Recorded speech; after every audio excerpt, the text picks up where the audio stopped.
Greetings, ladies and gentlemen. It is your favorite dark sorcerer, Warlock, and practicing necromancer.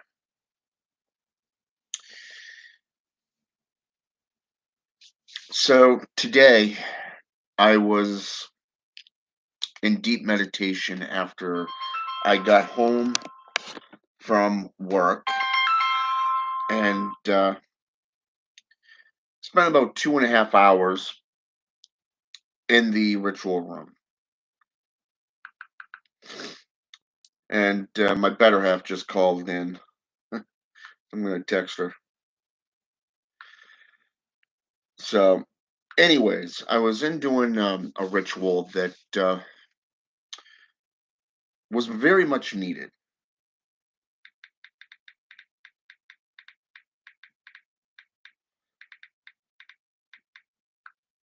So I got in there and I felt the need to light 9 candles, not just the main altar. Okay. Not just the main altar, but 9 candles with me in the center. And just outside of this was a single candle with the black scrying mirror in front of it. And I was working with my patroness. And I just let it flow naturally through what I was feeling, what was going on, and it led to the need to discuss packs. Okay. The thing about packs is a lot of people tend to misunderstand. They tend to misunderstand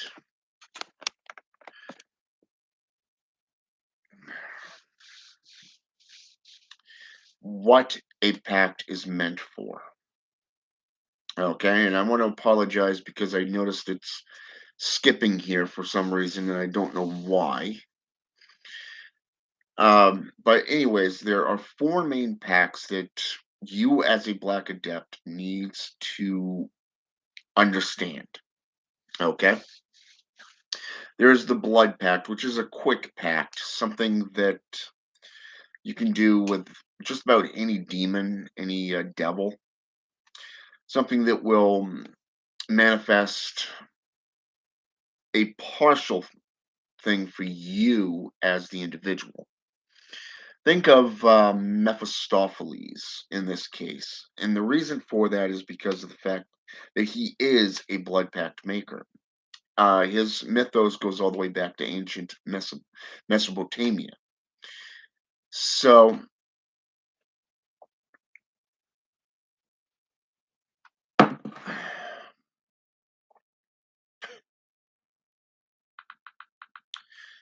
alrighty, interesting.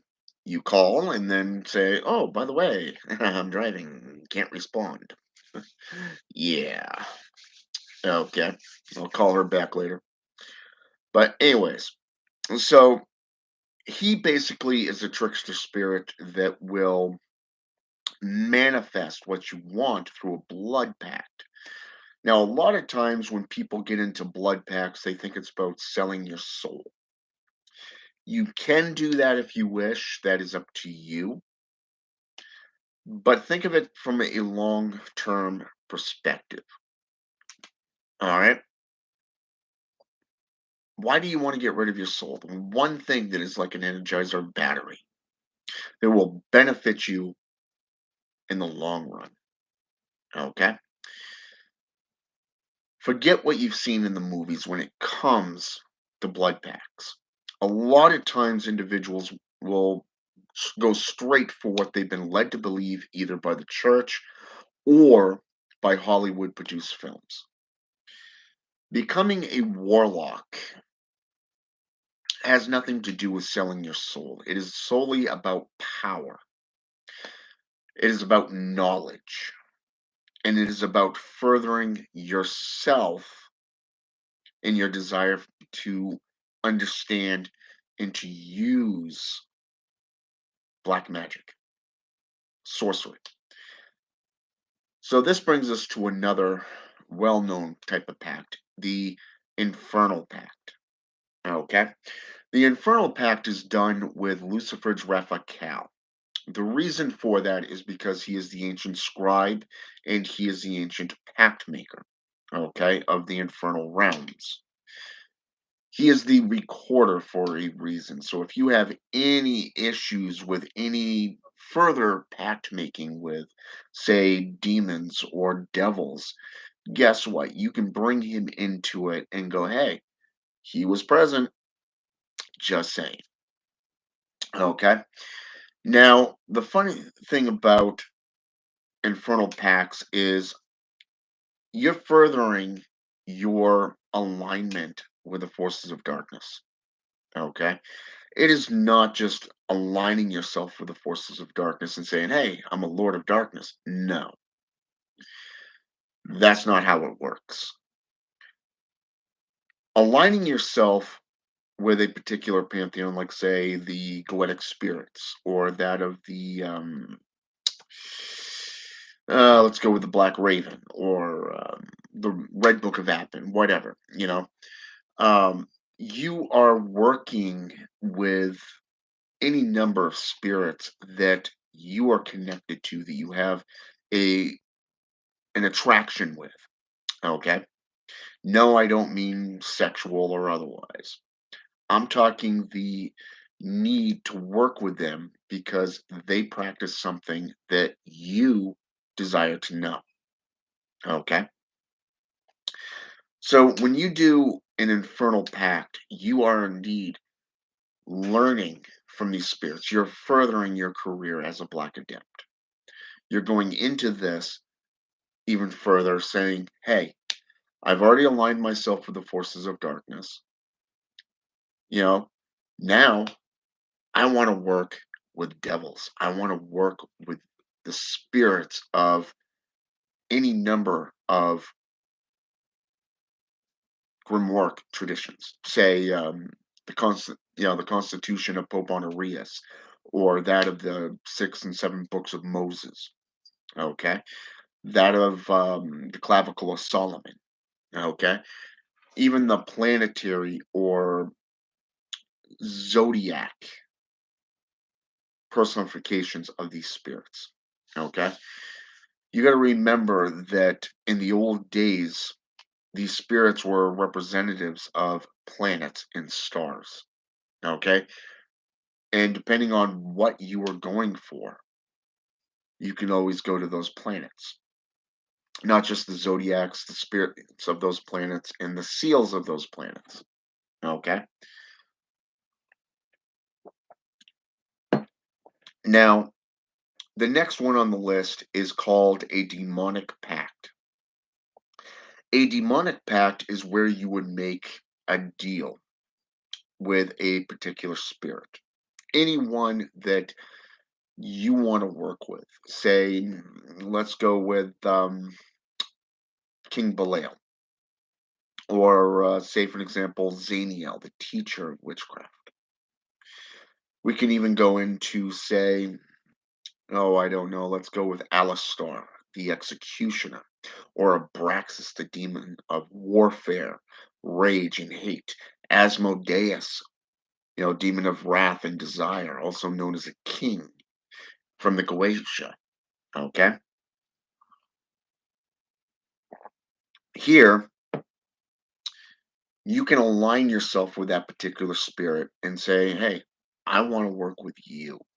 And the reason for this is because you can teach me about such a trait. Okay. Say, Volak has the tendency to be a corrupter. He's a destroyer spirit. He's the destroyer and corrupter of innocence.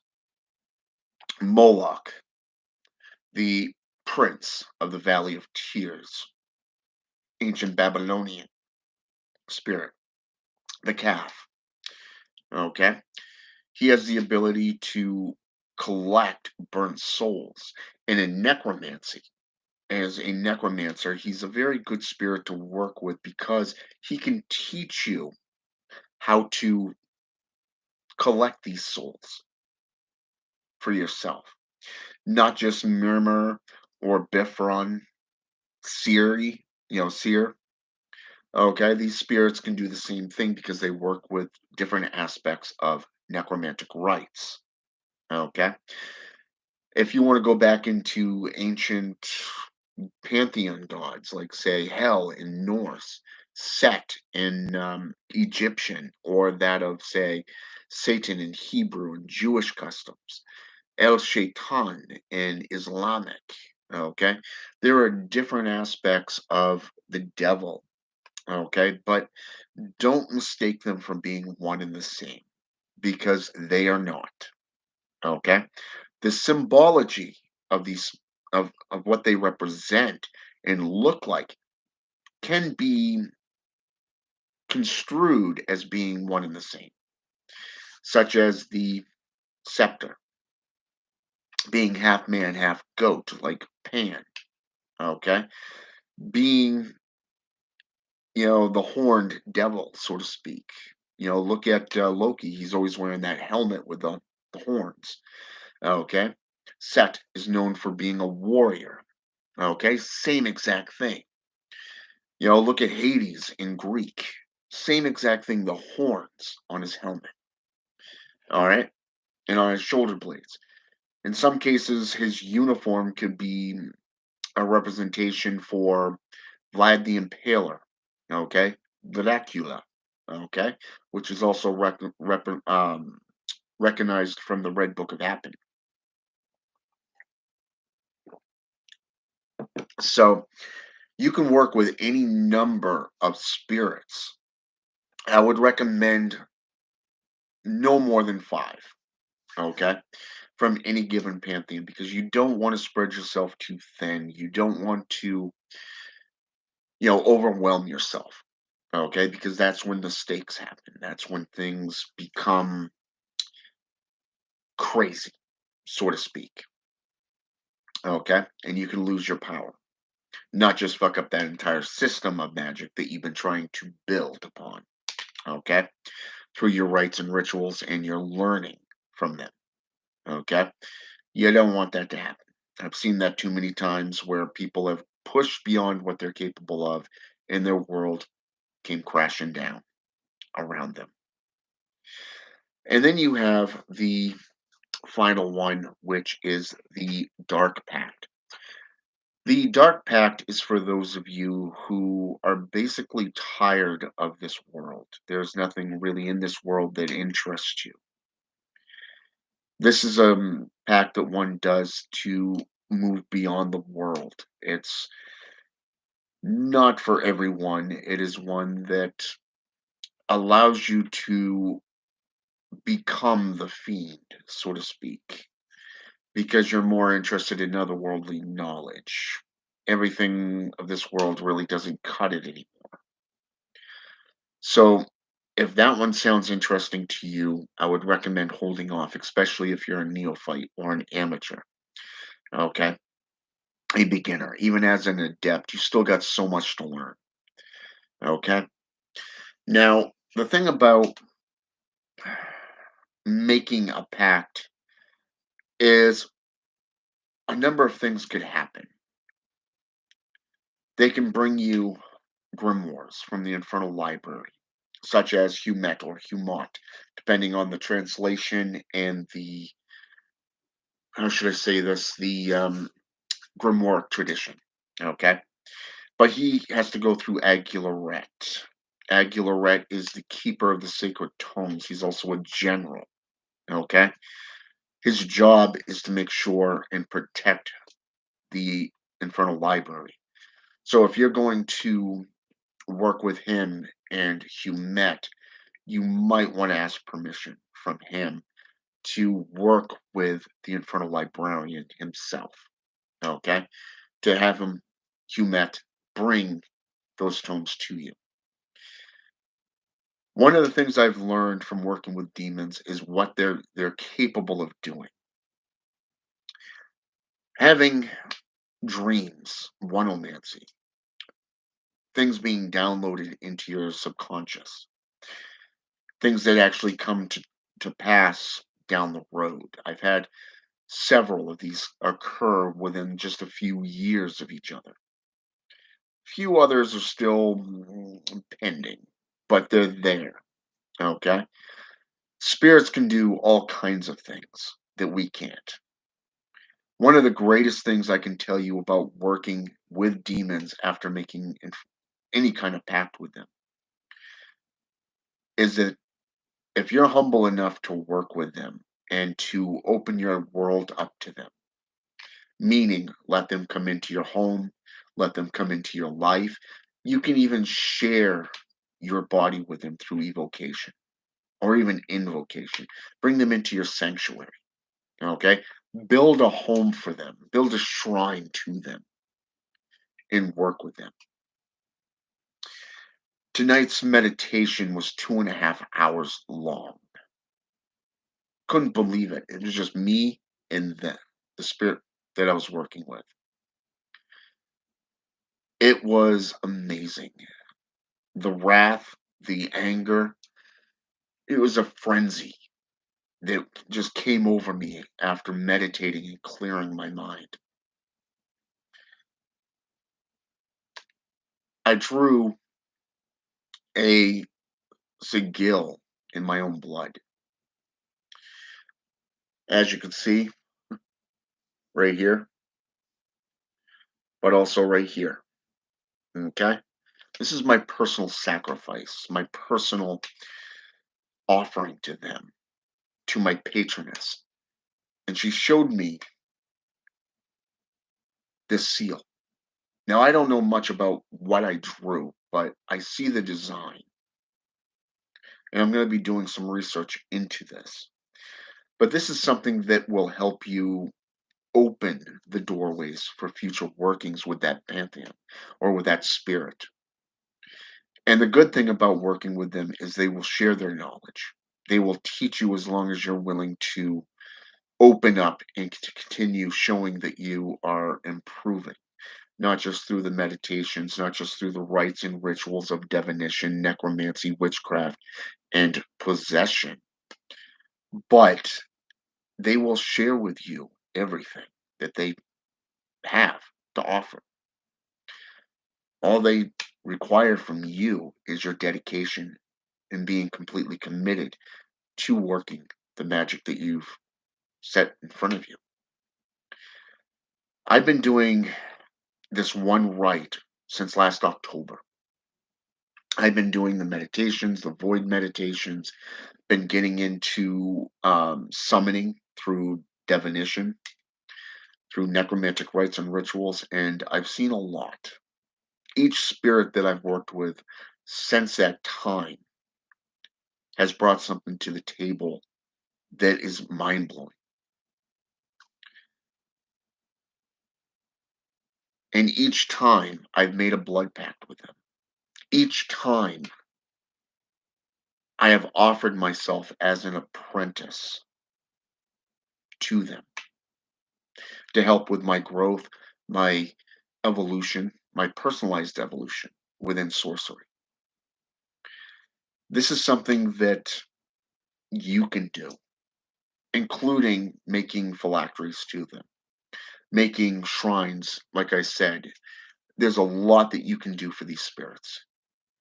Give them libations, voodoo, hoodooism, Santeria, Pero Mayambi, you know, even in Brujeria, giving offerings to the spirits is something that is very good.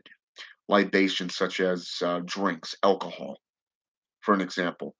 Getting into fruits and, say, for an example, foods, okay? Leaving them on the altar. This is called a sacrifice, but it's also considered to be a pure offering. Okay.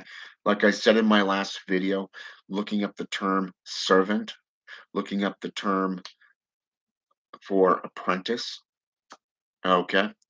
This is something that ministers and clergy have been doing going as far back as the first dynasty of Egypt. It's very, very worth your time. Okay. So I would recommend looking at the type of pact that you're looking to do. More so, I would meditate upon the spirits that you want to work with. Okay? Do some divination, get into cartomancy, or say, for an example, runes. Use a pendulum, even, and kind of just ask the questions. Now, if you don't want to do all that hard work, just go into your ritual room and invite a spirit in that wants to be your patron or patroness. Say, hey, I'm looking to work with one of you. You know, if you're willing to work with me, it would be a great honor. If you're willing to work with me, I will make a pact with you. I will make a deal with you, and I will even set up a shrine to you so that you have a home that you can come and go as you please. And most importantly, we can help each other further our causes.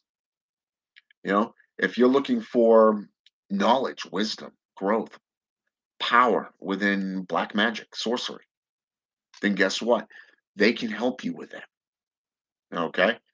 But if you're willing to give them your time and sacrifice your time to them and work with them, they're going to bless you in ways that you're not going to be expecting.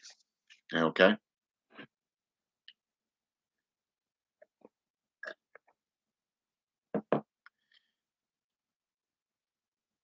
The first time I did a pact, I didn't know what to think. I remember sitting in a chair, no music, just sitting there, Indian style, in the chair. Had the candles going, was meditating to the spirits that I was working with. I was doing a chant, just saying the same chant over and over again while I was thinking about that spirit.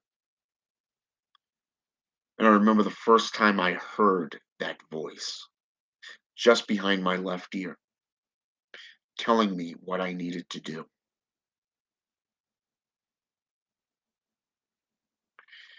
That freaked the hell out of me. And it normally does that first time. Hell, even the first few times.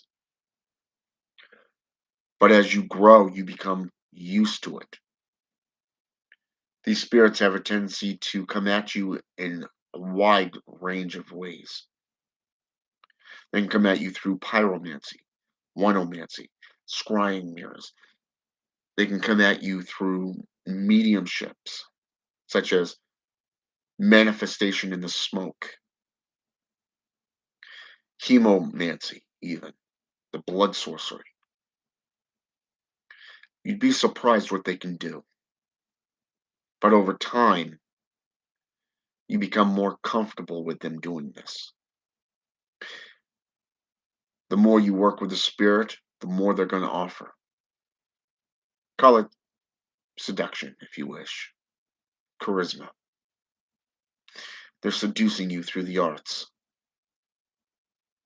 wanting you to come back for more.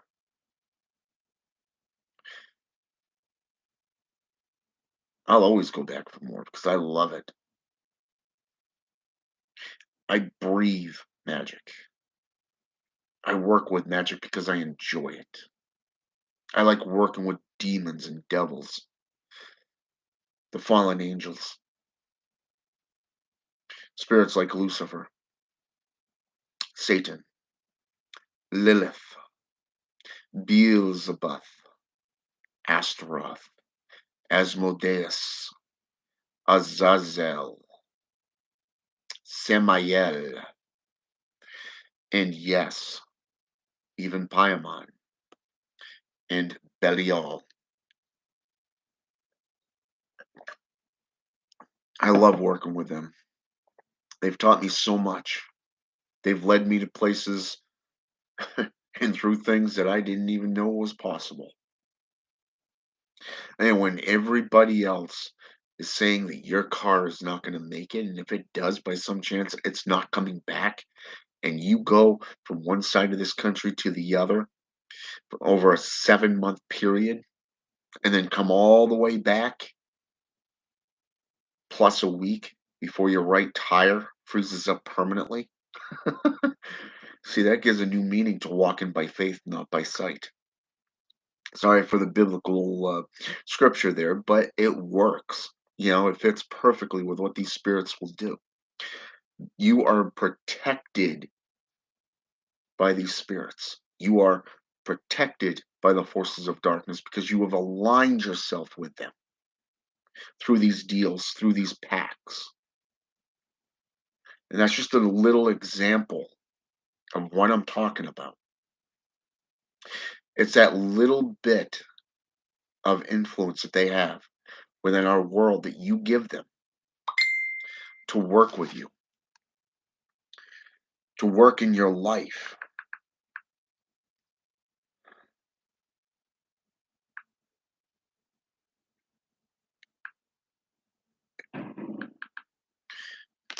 But more so,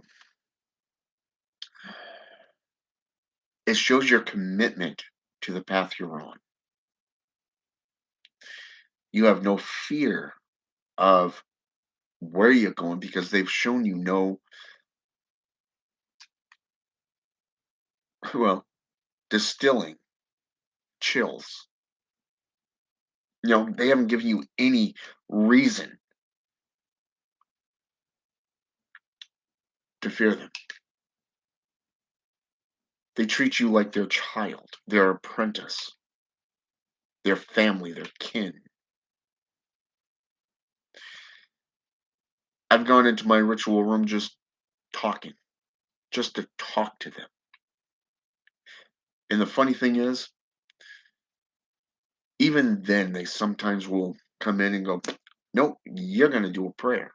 No, or "Nope, I want you to do another blood pact. I want you to do another deal, but with this spirit that will benefit you even more." See, that's how I got involved with Viney and Boone. Incredible how they did that. And I was working with Astaroth at the time. Astaroth and Beelzebub were the two main spirits I was working with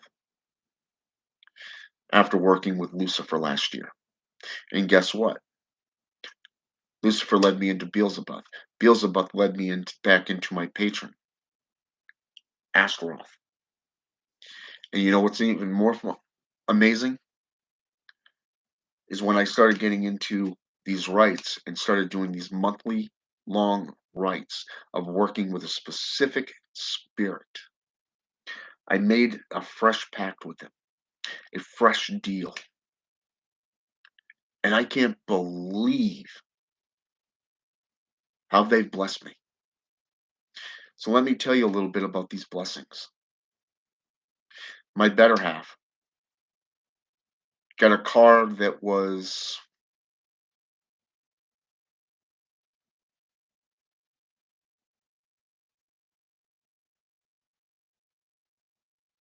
7 years newer. She completely paid off the old car. My car is completely paid off in less than 3 years. Hell, it was less than 2 years that I was paying off this car to the bank because the bank bought it out for me.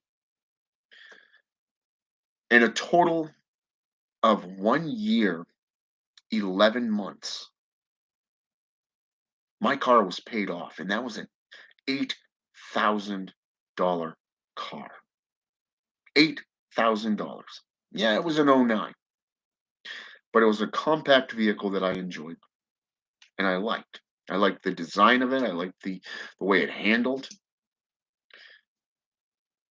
And because of that, it was paid off in less than 3 years. I was given 3 years to pay it off. Her car, my car, she gets a new car. She paid off two cars completely and is now on the third car in less than 5 years. Yeah. And on top of that, financially, we're set. Why? Because we both are in the medical field. The medical field. She's working at one facility, and I'm working in the kitchen of another, constantly getting more hours, constantly being offered to work more, different shifts, everything because my employer knows what I'm capable of doing. He respects me. I've never had an employer that has shown such respect and reverence as my current employer. And it's amazing because I'm now looking for another car, but also we're looking to buy a house, to put a down payment on a house. And that's all because of these spirits that I've been working with since last October. Hell, I've been working with these spirits the last 3 years since I started studying them, this particular type of spirits. All I got to say is they're powerful. They are true to their word. And that's something I can get behind. I want to thank Apprentice Necromancer Hades for jumping on with me. What's going on, brother? Then you have Felith, Cipher, Ank, Starseed Root Witch jumping on here with us. And Josh, I know you jumped in here first earlier, so welcome you guys. But yeah, it's amazing how you go in for one ritual and you come out with an understanding in an area that you didn't even think of, things that you weren't even thinking about, and it just happens like that. And I can tell you, when you get into making pacts, when you get into making deals, you want to be specific. You want to see yourself, say, 5 to 15 years down the road. Where do you want to be? All right. And most importantly, what are you going to do to get there? Okay. You remember back in high school, they showed that timeline type thing that you had to go and do in class. You have the where you are now and where you are, say, 10, 15 years down the road. Where do you see yourself? What steps would you take to get there? Okay. This is what I'm talking about. It's the same thing, just in working with spirits, working with magic. And if you're working within a coven setting, well, guess what? How would you move up in that coven? Especially if you have to dedicate yourself within, say, study and practice, showing your constant improvement. Okay. Staying in close contact with your elders. All right. This is something that you can do to benefit yourself. But a lot of times when you are working with spirits, not just your elders, you could petition both, the spirits to work with you, be your patron or patronesses, or send you one.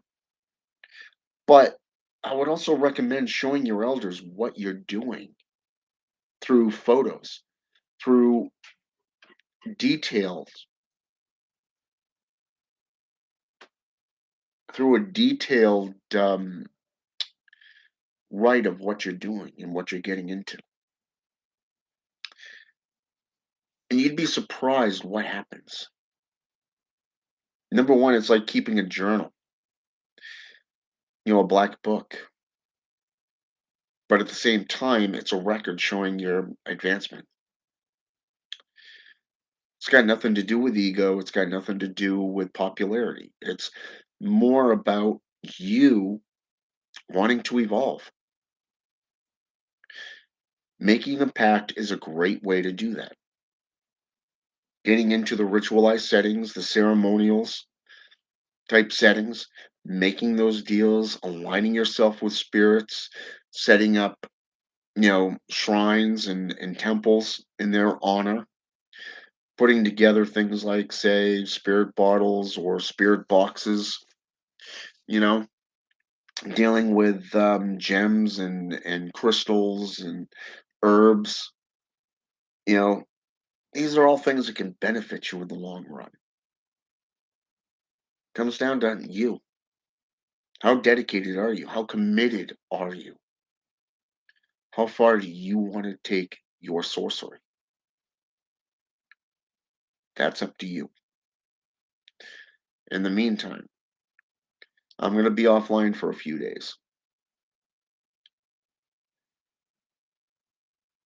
So I'm going to be spending some family time over the next 2 days. So outside of tomorrow's my last day of work for about 4 days. So I want to spend some time with my son and my better half. So, all right.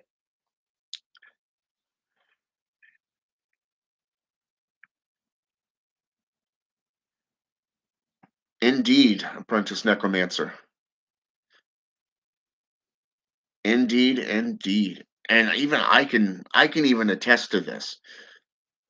The doors that opened up, how fast they open up, and all those enemies that you once had, the ones that were always stabbing you in the back, just fall away, disappear. It's amazing to see what the spirits can do. And that as well, and the health, definitely. I've seen how far I've come in just 3 years health wise. Yeah, I used to be depressed. I used to be bored out of my freaking mind. And then all of a sudden, I start with this new system and well, here we are.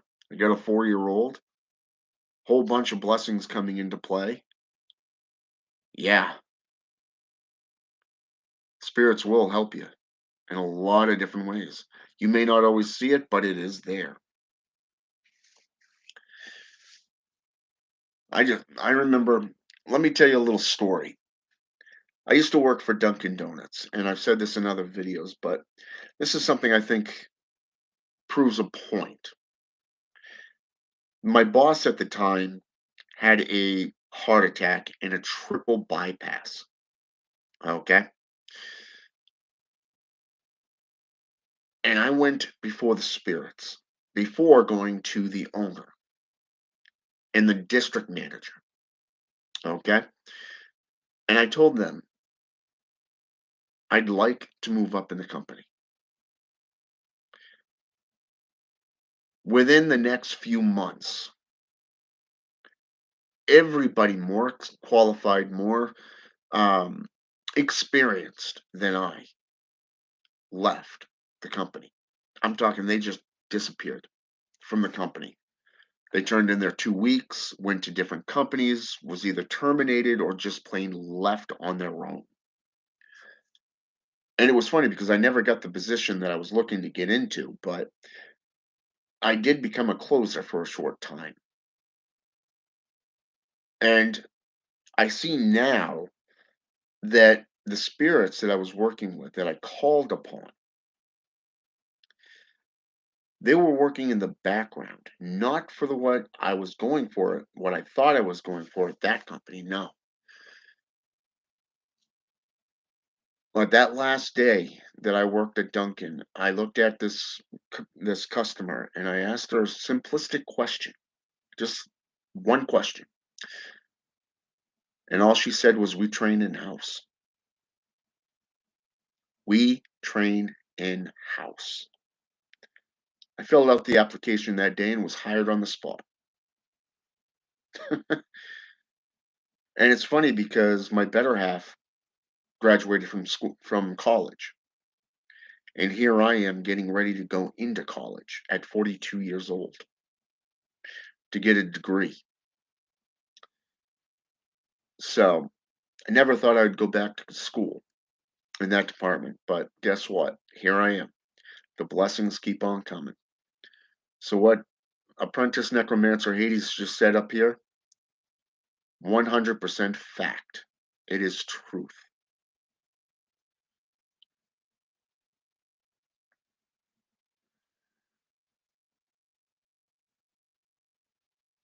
That's true too. They don't, sometimes you don't have to do anything. Well, even I've seen that one. Hannah, welcome to the channel again.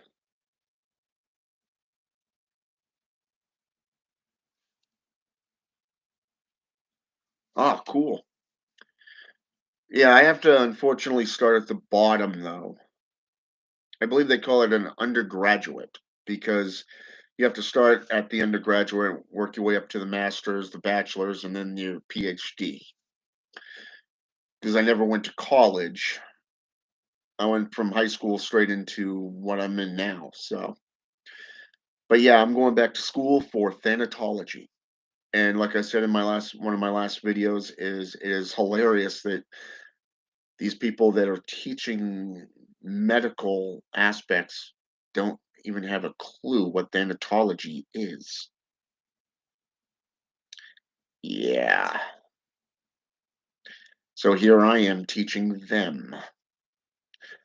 I wonder how that's going to play out after 18 months of going to school to become a thanatologist.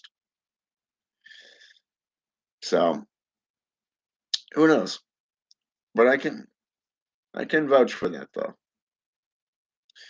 But congrats on going back to school. I don't know much about physics, but math was never my strong suit. So good luck at that one.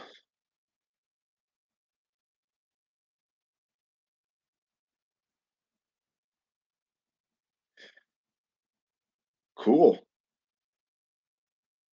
Yeah, the course that I'm taking is it's about 18 months, about a year and a half worth of schooling. About 60, was it 62 to $6,600. And that's with student aid. So one of the things I would recommend to you, Hades, is look at the other income that you have. You might be able to take the course for free or for very little. Look into some of their programs on that. You know what I'm talking about, brother. And if you're Native American, there's government grants. So that's something else to look into. So yeah.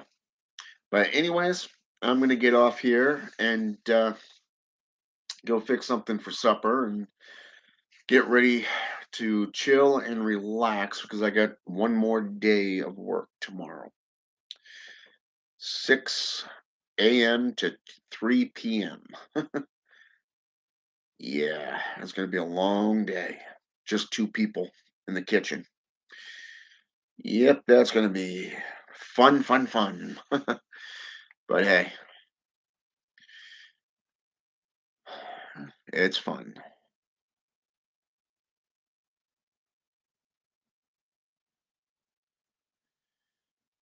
It depends on the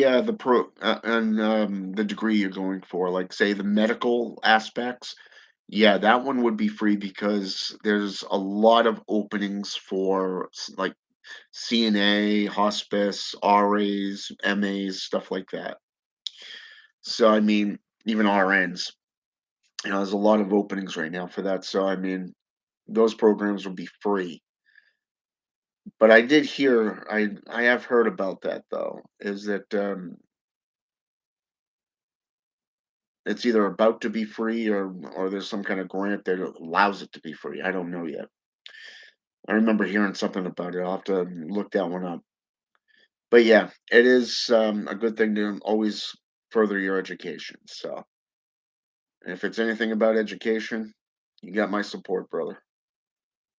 So, all right. So, anyways, have fun, and until next time, I'm out.